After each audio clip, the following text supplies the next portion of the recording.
Mateus capítulo de número 8, verso 16 e verso 17. Os irmãos encontraram o texto. Enquanto os irmãos, aqueles que ainda folheiam, nós estamos tendo uma série de mensagens nos brados da cruz, nas palavras que Jesus disse em seu último momento de vida aqui na terra, antes da sua ressurreição. Jesus, nesse processo de crucificação, ele disse algumas coisas importantes. Mas como no mês passado, neste mês, eu também faço necessário interromper essa série de mensagens, visto de um motivo tão especial, que é justamente falar sobre as convicções que um cristão deve ter diante das enfermidades da vida. Mês passado, eu parei a reflexão visto de um assunto de extrema urgência, que era o preparo do coração do cristão para se encontrar com Deus. E hoje eu faço isso devido ao grande número de irmãos e de famílias que têm sido acometidas por algumas enfermidades. Só nessa semana nós temos 3 famílias saindo da quarentena do Covid. Eu não sei quantos de vocês tiveram Covid, passaram por essa doença, do início até agora, quando já houve a vacina. Eu digo a vocês que eu não passei, eu não sei se eu tive, eu acredito que sim, mas eu sei que muitas pessoas estiveram doentes. A nossa irmã Ângela está se recuperando, está saindo da quarentena. A família do nosso diácono Ítalo está saindo da quarentena. Nós temos também a nossa irmã Joyce e suas 2 filhas que estão saindo também da quarentena. Nós temos a irmã Damiana, que foi acometida de chikungunya esse final de semana. A irmã Flávia também foi acometida de chikungunya. O diácono Valdenes está passando por um processo de resfriado também. Achou melhor não estar hoje. A irmã Marinha está passando por sérios problemas na coluna. E tantas outras enfermidades. Se eu esqueci seu nome, eu lhe peço desculpas.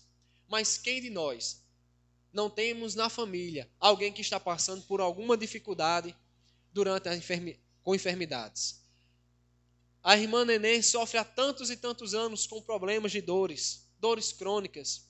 E nós temos passado por tantas e tantas angústias, meus irmãos, com as enfermidades e com as doenças que acometem a nossa família. Por isso que hoje eu quero falar para você ter esperança nas enfermidades da vida. Hoje o nosso tema é Cristo é a nossa cura. Ele de fato é a nossa cura. Jesus Cristo deve ser de fato a nossa esperança nos momentos difíceis que nós passarmos na nossa vida, principalmente quando nós passarmos por enfermidades. Por isso eu quero convidar você a estar abrindo sua Bíblia. Se você ainda não abriu, no texto de Mateus capítulo 8, eu quero trazer algumas lições. Como é importante ter fé, manter a esperança e aprender com homens e com mulheres que passaram por enfermidades em sua vida. Certo? Então, Mateus capítulo 8, verso de número 16 e verso de número 17. Diz assim: chegada a tarde, trouxeram-lhe a Jesus muitos endemoniados, e ele meramente com a palavra expeliu os espíritos e curou todos que estavam doentes. Verso 17. Para que se cumprisse o que foi dito por intermédio do profeta Isaías. Ele mesmo tomou as nossas enfermidades e carregou as nossas doenças. Ele mesmo tomou as nossas enfermidades e carregou as nossas doenças. Esse é o texto de hoje. Observar o capítulo 8 e o capítulo 9 de Mateus, que falam sobre enormes, grandes e decisivos milagres da vida de Jesus, na vida também de muitas e muitas pessoas. Eu não vou me deter minuciosamente em cada uma das curas que Jesus fez, mas eu quero extrair pelo menos 1 ou 2 lições de cada milagre que Jesus Cristo operou na vida dessas pessoas. E eu quero que você mantenha os seus olhos fitos em Jesus, sua esperança crescente, a sua fé acesa, na certeza de que Jesus Cristo pode socorrer você, sua família ou qualquer pessoa, seu amigo ou seu parente, que está passando por momentos de dificuldades nas enfermidades. Nesse texto que nós lemos aqui, Mateus está citando o profeta Isaías.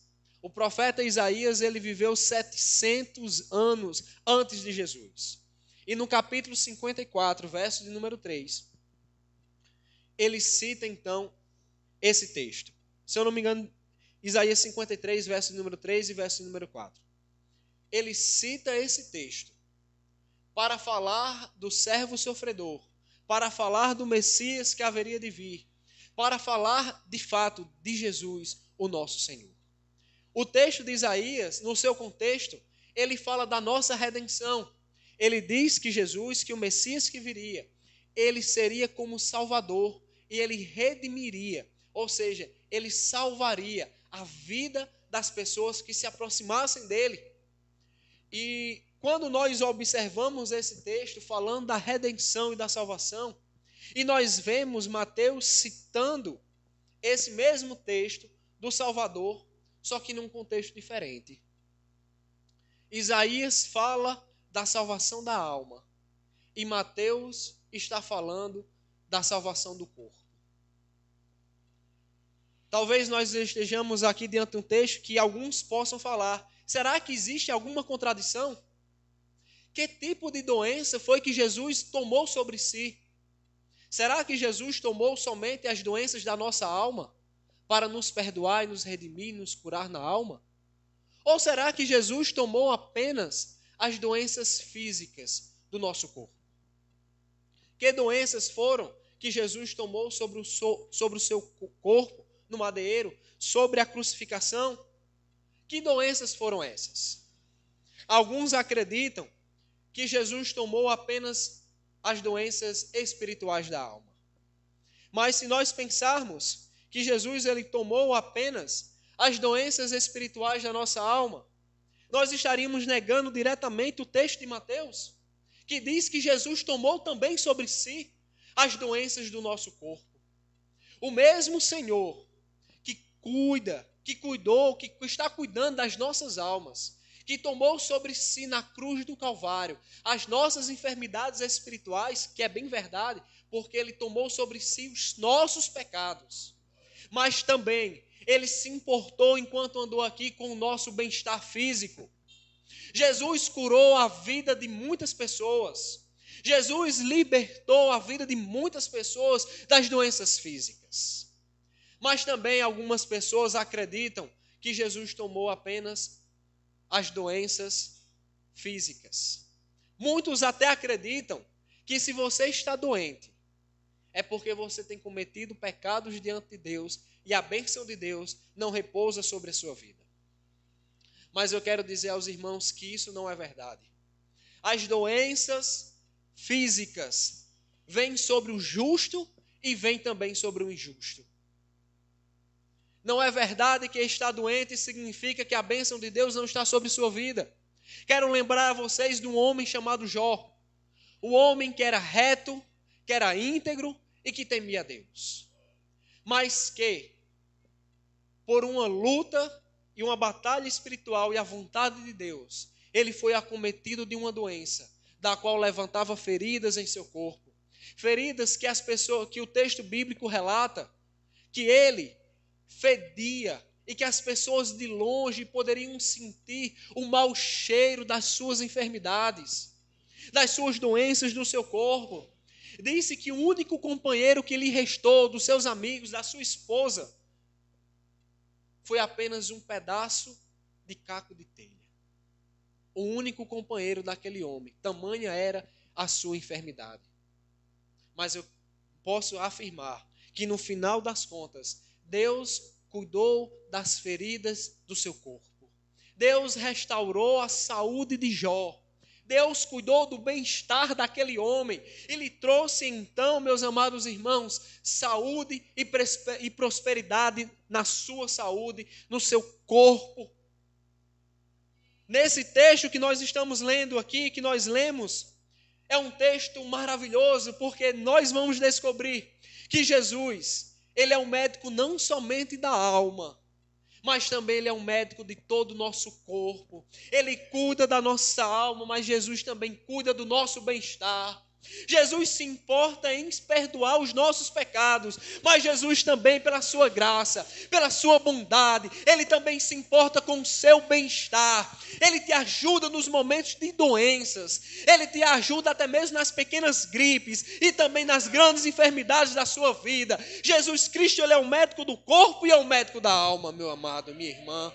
Mantenha a esperança viva e acesa, que por mais que seja difícil a doença que o seu amigo está passando, mas o Senhor nosso Deus pode intervir, pode curar e pode trazer bem-estar para a vida da sua família. Glória a Deus. Pensando nisso, é necessário nós olharmos para o Evangelho de Mateus de uma forma panorâmica. Mateus, ele vai descrever vários e vários milagres que Jesus fez no capítulo 8 e no capítulo 9. Todos esses milagres foram para evidenciar que Jesus é o Filho de Deus. Ele é verdadeiramente Deus. Ele é divino.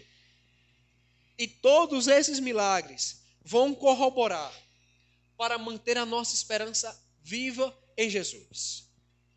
Olhe, eu vou dizer uma coisa a vocês. Nós estamos com uma grande mania hoje de glorificarmos mais os medicamentos do que a ação divina. A verdade é que nós enchemos os nossos lábios para falar. Deus deu inteligência aos homens para produzir remédios. É verdade. Deus deu capacidade aos homens, deu inteligência aos médicos. Deus, ele promoveu toda e qualquer capacidade mental de nós hoje construirmos qualquer medicamento. Eu estava conversando com uma irmã hoje à tarde e uma pessoa soltou a seguinte frase: essa Covid dessa vez veio para castigar a gente, mas graças a Deus que a vacina está fazendo efeito. É verdade. Muitos daqueles que acreditam no poder da vacina, até mesmo aqueles que não acreditam, eu respeito sua opinião. Mas quem de fato é que cuida da sua saúde? Quem é que tem cuidado de você? Quem é que tem cuidado da sua vida, dia após dia? Será que algum remédio pode garantir que você vai viver? Será que o resfenol, será que os xaropes vão tirar tudo que está de ruim no seu corpo? Será que nós podemos garantir que os medicamentos é quem restauram, que cuida da minha vida, da minha saúde? Eu quero dizer a vocês, meus amados irmãos, que Deus detém o controle soberano sobre toda e qualquer circunstância da vida. Se Ele quiser, remédio algum fará efeito em seu corpo. Mas se Ele também quiser, você não precisa tomar nenhum remédio. Não estou dizendo que não tome. Mas se Ele quiser, em uma noite de oração, em um momento de colocado aos pés do Salvador, Jesus pode operar um milagre na vida do seu amigo, na sua família, na sua saúde, porque Ele é poderoso para fazer infinitamente mais daquilo que pedimos ou daquilo que pensamos. Mas é necessário, meus amados, nós tomarmos uma atitude de fé em relação a isso. Eu estava com o Miguel em casa, doente um tempo desse, ele estava dando 30 e pouco de febre. Miguel, vocês sabem, para quem não conhece meu bebê Miguel, ele tem 1 ano e 7 meses, 8 meses. E nós fomos orar. Foi para Juliana, enquanto o missionário ficava com ele, eu ia para o sofá, enquanto eu voltava para ficar com ele, a missionária ia orar. E a gente não parou de orar até o Senhor aliviar as dores e as febres do nosso filho. É uma confiança que nós devemos ter, meus amados. Enquanto usávamos o termômetro, enquanto dávamos o paracetamol, enquanto administrávamos o remedinho para ele, para a sua idade, nós estávamos aos pés do Senhor, orando, clamando, ó Deus, que tudo pode.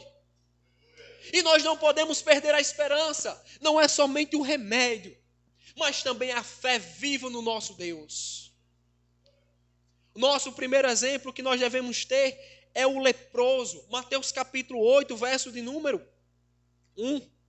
Diz que Jesus descia do monte e grande multidão seguia.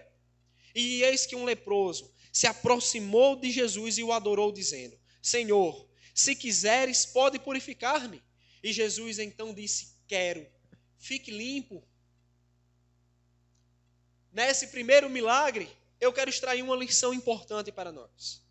A primeira é de que em meio às enfermidades da nossa vida, nós devemos adorar a Deus. Sabe o que é que acontece? Muitas doenças que atingem o nosso corpo, a nossa vida, nos desanimam. Muitas doenças nos deixam preguiçosos, sem disposição de lavar a louça, sem disposição de varrer a casa, sem disposição nem sequer mesmo de ler a Bíblia, orar e lembrar que Deus existe. Muitas doenças vêm justamente para sugar a sua força e o seu vigor. Eu passei recentemente pela chikungunya e depois de 2 dias em cima de uma cama, sem poder se levantar direito, sem comer, eu caí na real e me lembrei. Meu Deus, eu digo isso como pesar no coração. Como a doença atinge até mesmo os servos de Deus. Eu disse, meu Deus, nesses 2 dias, como eu perdi o ânimo de orar ao Senhor. Eu não sei se você já passou por uma situação assim, de você estar doente e você se esquecer de orar. Parece que as nossas orações são apenas, oh Senhor, me ajuda. Aquela oração de lamento. Mas o leproso, em meio à sua doença, que era uma doença na época incurável, que não tinha cura, a lepra, a hanseníase, não tinha cura, mas ele correu aos pés de Jesus, e mesmo contra as debilidades do seu corpo, as feridas que tinha no seu corpo, mesmo sendo um leproso que deveria viver fora da cidade, não poderia andar nas ruas, mesmo vendo tudo isso, ele venceu os preconceitos sociais, ele adentrou na cidade, ele correu diante das multidões, ele não se importou com o que as pessoas pensariam, ele não se importou com as dores que sentia no seu corpo, mas ele se lançou aos pés de Jesus e adorou ao Rei dos Reis e ao Senhor dos Senhores. E ele disse, Senhor, se o Senhor quiser, o Senhor pode me curar. E Jesus declarou para ele, eu quero, fique limpo. Jesus, ele está perguntando, ele está dizendo para a gente, eu quero sim curar você. Eu quero restaurar, eu quero ter o bem-estar. Meu amado, minha irmã, é necessário adorar como o leproso adorou. Vencer o desânimo e a preguiça que a doença está te causando. Talvez você não tenha nem ânimo de varrer a casa. Nem sequer de sair de casa. Mas vença isso e adore a Jesus. Porque Ele é digno de toda e qualquer adoração que nós devemos ter. Que nós podemos prestar a Ele. Mas nós temos também, meus amados irmãos, a certeza do consolo de Jesus, que toca o doente na sua vida. O texto nos diz assim, quero, fique limpo. No verso número 3, e Jesus, estendendo a mão, tocou nele. Meus irmãos, Jesus pode tocar na nossa vida, na nossa saúde. Ele nos restaurar. Mas vejamos o exemplo dele de adoração. Quando você estiver doente, quando alguém na sua família estiver doente, dê um remédio, mas também adore, ore, se coloque humilde aos pés do Senhor. Que o Senhor Jesus, nesse momento, pode tocar na vida do enfermo, pode tocar na vida daquele que está doente e pode restaurar a saúde dessa pessoa que está assim. O segundo exemplo é o criado do centurião.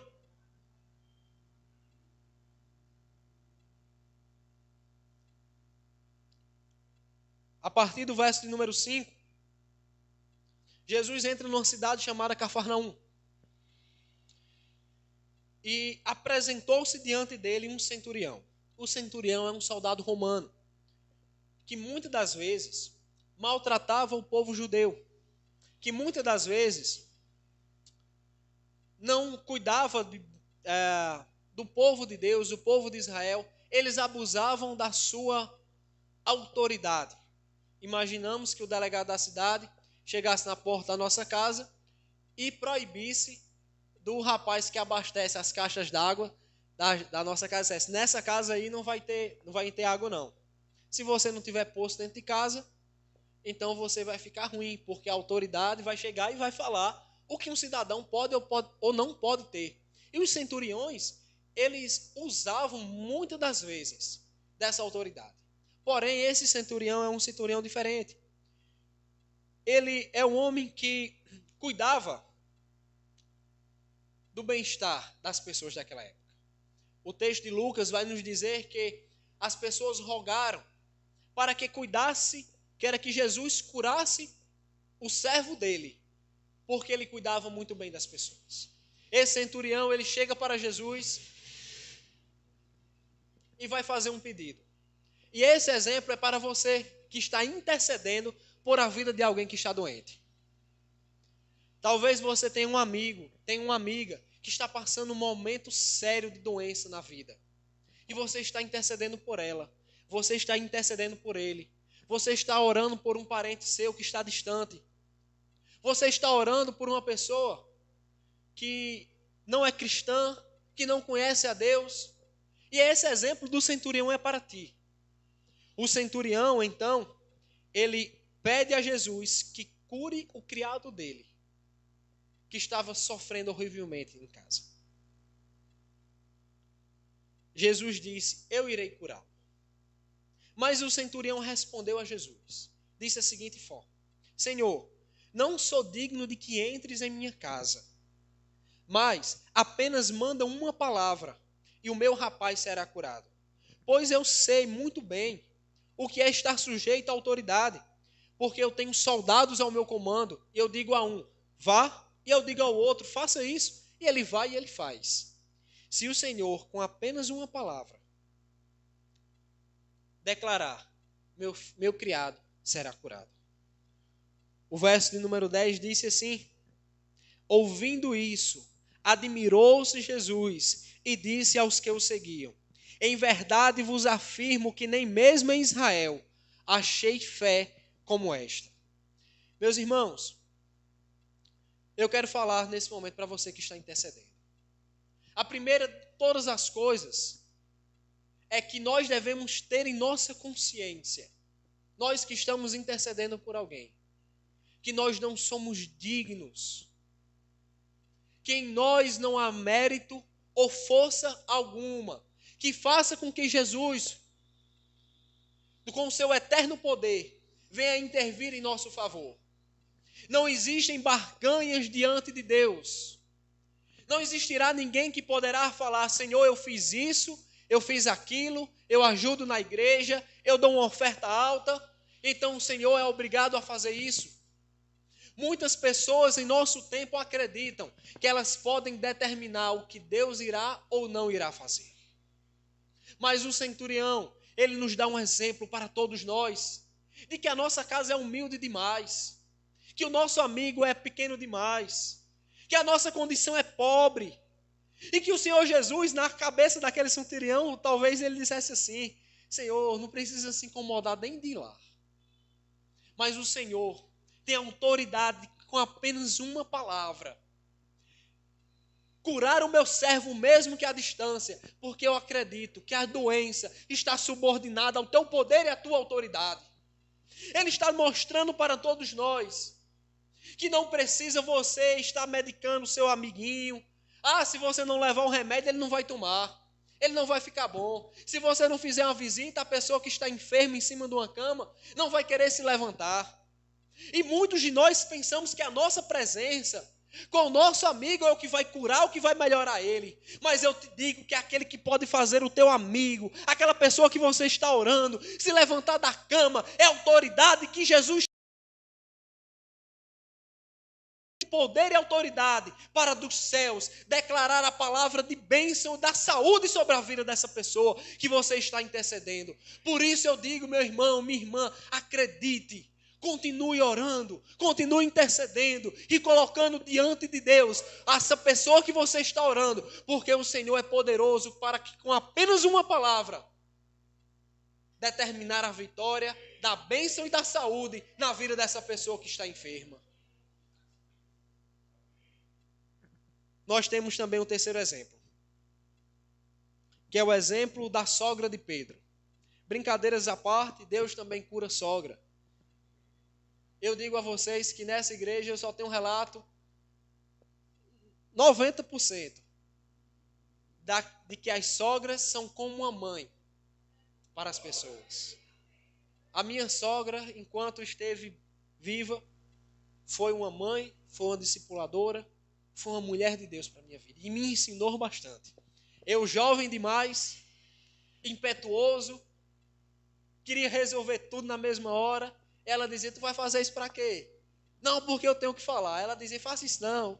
Porque não se acalma, depois você vai lá. E a raiva passava e eu não fazia. Depois pensava, ia fazer besteira. Se sua sogra for crente, lavada e redimida pelo sangue de Jesus, escute ela também. Mas aí nós temos a cura da sogra de Pedro. Verso 14. Se você tem algum problema com a sua sogra, ore, peça a Deus para que isso sane. Mas venham para cá. Olhe só esse texto. Tendo Jesus chegado na casa de Pedro, verso 14, viu a sogra deste acamada e ardendo em febre. Mas Jesus tomou ela pela mão e a febre a deixou. Ela se levantou e passou a servi-lo. Essa aplicação, dentre muitas que eu quero fazer especialmente para você que é dona de casa. Você que é dona de casa, ou que é dono de casa também, que ajuda sua esposa, que trabalha juntamente com ela para o bom andamento das coisas no lar. Eu quero que você agora tente lembrar do momento em que você esteve enfermo. E nada poderia ser feito dentro de casa. A pia de louça amontoava, o balde de roupa suja começava a crescer, de repente você adoeceu e tinha uma visita para receber e você não poderia cuidar dessa visita porque você estava doente. Recentemente minha mãe é uma sogra excepcional, não é porque é minha mãe não, mas é uma pessoa fantástica. E a gente dizia, mãe, eu posso ir em João Pessoa? Ela dizia, meu filho, eu queria muito receber vocês, mas eu estou com suspeita da Covid, estou doente, não vou poder dar atenção. E vocês que gostam de receber pessoas em casa, que recebem pessoas em casa, vocês sabem muito bem, quando a gente está doente é o pior momento para ajudar dentro de casa, para acolher as pessoas. E naquele momento Jesus foi repousar ou passar na casa de Pedro. E possivelmente aquela mulher que estava ali, que queria servir o mestre do seu genro, que estava ali querendo possivelmente cuidar daqueles homens, dar a eles uma boa assistência, ela se encontrava enferma e cansada em cima de um leito de uma cama. Mas naquele momento o Senhor Jesus Cristo tomou ela pela mão e naquele momento a febre deixou ela. Eu quero dizer uma coisa a você que é dona de casa. Talvez você esteja doente, esteja enferma, esteja preocupada em cuidar do seu marido, em cuidar dos seus filhos. Agora que as aulas vão voltar, cuidar bem do seu filho, do uniforme, lavar a roupa do seu marido e ir para o trabalho, cozinhar para ele, porque se você não cozinhar, ele não come, vai comer só salgado. Se você não cuidar dele, das pessoas, vai estar assim. Você que é dono de casa, que trabalha no lar quando sua esposa está trabalhando, você quer manter a casa arrumada, quer que quando sua esposa chegue, a casa esteja passada o pano, não tenha louça na pia. Você que é esposa, quer fazer o feijãozinho do seu marido, e de repente você está enferma. Você pegou chikungunya, você pegou a dengue, você pegou o Covid. Mas não se preocupe com tudo isso. Porque no tempo certo, a maior preocupação não é se você vai poder ou não fazer isso para servir a uma ou outra pessoa, Mas eu digo uma coisa a você, a sua maior preocupação é que quando você for curado, quando Deus restaurar a sua saúde, você possa servir a Jesus com integridade. Quando essa mulher foi curada, diz o texto que ela passou a servi-los. É necessário ter a convicção de que o Senhor não te deixará para sempre em cima de uma cama, que a pia de louça não vai crescer para sempre, que o balde de roupa suja não vai ficar ali para sempre, mas o Senhor, no tempo certo, quando Ele restaurar a sua saúde, você vai servir a Ele, você vai cuidar dos da sua casa. Não se preocupe por esse momento, porque em todos os momentos, até para as donas de casa, para as sogras, para as pessoas que estão doentes, para as pessoas que estão enfermas, Jesus tem um tempo de restaurar a saúde, e você vai ter a alegria de servir, de guardar a sua família, de lavar a roupa do seu marido, de cuidar da sua esposa, de cuidar dos seus filhos, porque o Senhor Jesus Cristo também se preocupa com o teu bem-estar e com o lazer e com o bem-estar da tua família, meu amado, minha amada.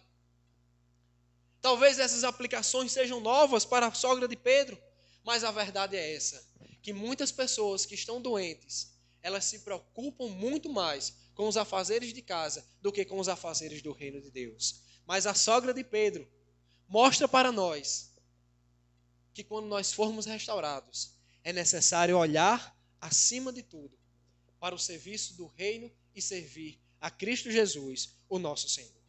Glória a Deus. Os últimos exemplos. Eu quero tocar num ponto delicado. Esse ponto delicado está nos versos 28. Que ponto delicado é esse? É trazer o exemplo dos endemoniados. Gente, a verdade é que a igreja evangélica, de modo geral, ela acabou criando um estigma na sociedade. E o que estigma foi esse? Foi o estigma de que muitas igrejas, principalmente algumas de raízes teológicas voltadas apenas para o homem, ou que não compreendem corretamente as Escrituras, dizem que qualquer coisa na vida de um ser humano, qualquer problema, é ocasionado por demônios. E isso acabou causando na mente popular, na mente das pessoas, duas coisas. Ou que tudo o que acontece é coisa do demônio, ou que demônios não existem.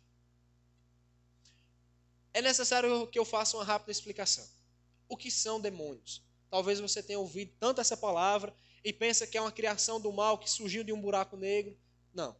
Demônios, na verdade, são anjos que se rebelaram contra Deus. Eles decidiram, então, cultivar a sua própria vontade, apartada da vontade de Deus. E eles têm poder natural dotado do Senhor por serem seres angelicais, mas que, ao mesmo tempo, devido à malignidade que surgiu em seu coração, elas aterrorizam a vida de pessoas e causam muitos males em seres humanos. Nós estamos diante de dois homens, o texto de Mateus 8, a partir do verso 28 ao 34, vai falar de dois endemoniados, duas pessoas que, pela sua natureza pecaminosa, não amavam a Deus, não construíram um relacionamento com o Senhor, e por causa disso, em seu coração, foram dominados, escravizados, aterrorizados por anjos caídos ou simplesmente demônios, que é a transliteração do verbo grego demônios. E eles então foram atormentados. Atormentavam esses homens. O texto de Marcos, mais precisamente, vai dizer que eles tinham forças descomunais, viviam nos cemitérios, atormentavam a vida das pessoas, eles se auto-infligiam dano, se machucavam. Eu não sei quantos de vocês, mas a verdade é que existem muitas pessoas que são atormentadas na alma. Pessoas que não tiveram um encontro real com Jesus. Pessoas que não viram em Deus a fonte de vida e do relacionamento. E são atormentadas dia após dia. quando nós estávamos pastoreando no Goiás, tem uma cidade ali do lado de Águas Lindas, chamada Santo Antônio do Descoberto. E na cidade de Santo Antônio do Descoberto, muitos centros de religiões não cristãs que faziam cultos a anjos caídos, a demônios. Tem um relato que é aterrorizante. Tinha uma mulher num sítio na cidade de Santo Antônio do Descoberto que vendeu seu filho e a alma do seu filho para o poder das trevas. E esse menino vivia acorrentado em uma árvore fora de casa. É um menino que se rasgava, se mutilava, batia sua cabeça na árvore, vivia aprisionado de correntes. Imagine só os nossos filhos, nós vimos as nossas crianças, e uma mãe fazer tal brutalidade com os filhos. Pessoas que sofrem de doenças que não são simplesmente doenças no corpo, mas são lutas espirituais que passam em sua vida por falta de um relacionamento genuíno com Deus e com Jesus. Eu não sei se você está vivendo um momento de aflição assim. Um momento de que não tem explicação lógica para a sua doença e para os seus temores. Eu não sei se você é atormentado durante o sono. Eu não sei se você é atormentado na sua vida. Como está, meu amado, minha amada? Se existe algum tormento ou aflição que não tem explicação, que você não consiga encontrar, eu lhe pergunto, será que você não está sofrendo uma aflição?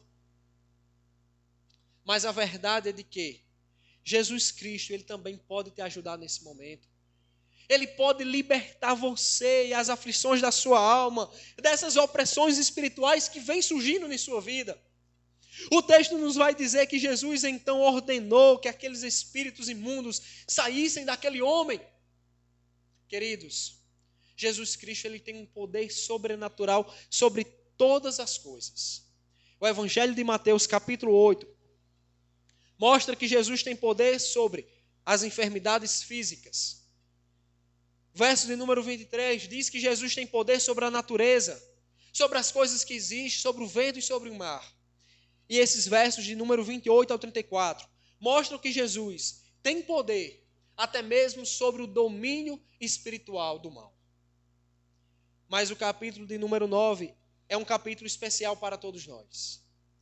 Porque Jesus ele vai curar e salvar as pessoas de mais difíceis corações.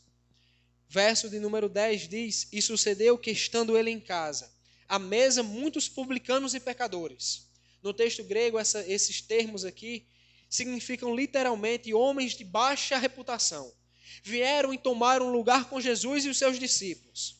Ora, vendo isto, os fariseus perguntaram aos discípulos: Por que o vosso mestre come com os publicanos e pecadores? Mas Jesus, ouvindo isso, disse: Os sãos não precisam de médico, e sim os doentes. Vão e entendam e aprendam o significado.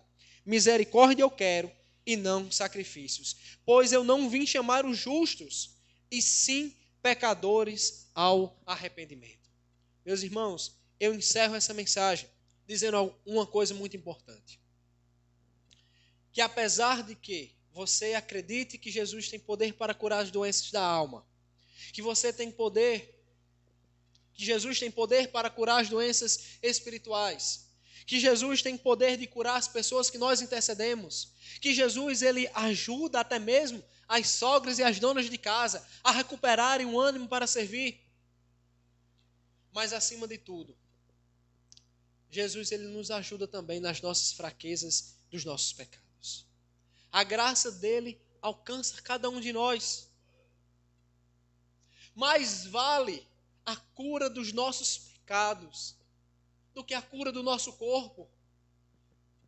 Muitos começaram a seguir Jesus pensando que ele tinha poder para dar dinheiro a eles. E Jesus disse: não é assim. O paralítico, Jesus disse para ele no início do capítulo 9, disse: os teus pecados estão perdoados. E as pessoas perguntaram: quem é que disse que você tem poder para perdoar pecados? Jesus então falou: é mais fácil eu falar os teus pecados estão perdoados ou toma a tua cama, ou seja, toma o teu leito, pega a tua maca, levante-se, deixe de ser aleijado e vá para casa. Jesus disse, para que vocês saibam que o Filho do Homem tem poder para perdoar pecados sobre a terra. Eu digo, os teus pecados estão perdoados. Meus amados irmãos, neste momento, acima de todas as coisas, acima de toda e qualquer doença, o nosso coração deve estar disponível para a cura que Jesus tem a oferecer em nos perdoar e nos levar para morar no céu. Porque nós todos somos pecadores miseráveis.